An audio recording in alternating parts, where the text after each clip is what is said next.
السلام عليكم ورحمة الله وبركاته. حديث كي قاعد وحوك سبسين هاي إن كمن نغنو كو واحد حليا كو لا دحلي دوننا إن كفو عنه أن كعليو وحديث كي وحوك سبسين هاي إن نغنو كو واحد حلي دونه لكن إلهي نغمان ديكو كو لا دحلا هدينا لا دحلو وقال أهل النار بان هاي هدي أنا لا دحلين أنا عن واحد حلنا أهل الجنة نقولينا النبي صلى الله عليه وسلم حديث صحيح أبو هريرة ورينيه وحكوت المامي إن قف والباء ولا بقر لي ما منكم من أحد إلا له منزلان قف إذن كم إذا ما يجروا إلا هدو جرنا لبقري أيو لي هاي منزل في الجنة ومنزل في النار قري جنة قري النار مركا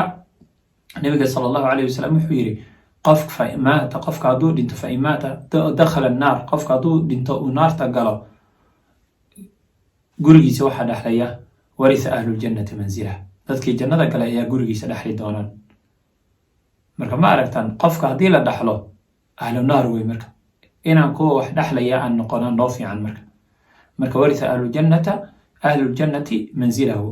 faqara nabi muhammad sallallahu alayhi wasallam faqara qawlullahi ta'ala wa akhriye ulaika humul warithun kuwaasi wa kuwa wax dhaxli doona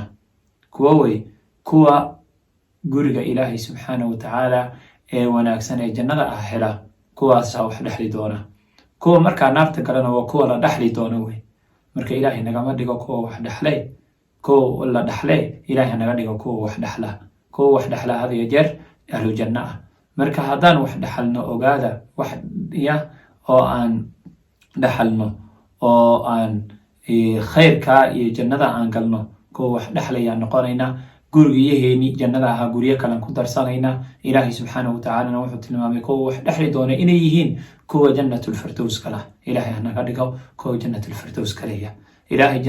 jannadiisa ee firdaws hadaan galno iyo jannooyinka kale kuwa wax dhexla ayaan ka mid noqonaynaa ilaahayna waxaan ka rajaynayaa inuu kuwa wax dhexlaya nagu daro kuwa la dhexli doonana inuu ilaahay subxaanahu watacaala naga fogeeyo camalka ogaada qof walbaba wixii loo abuuray ayaa loo sahlaa marka kullun muyassarun lima khuliqa lah marka adiga khayrka samee ilaahay dadaal ilaahay khayrka ayuu kuu sahli doonaa haddii khayrka lagu sahlin ahlu khayr baa tahay haddaad aragto inay xumaanta ay kuu fududahayna qof xun baa tahay naar baa kusii socotaa ilaahay ka cuudu bilaysa in naarta iyo camalka xun ilaahay kaa weeciyo ilaahayna wuu kaa qaban doonaa wuuna kaa leexin doonaa baaraka allahu fiikum waxaan isku dardaarmaynaa inaan dhexlayaasha ka mid noqono la dhexlayaashana aan ka fogana baaraka allahu fiikum wajazaakum allahu khayra wassalaamu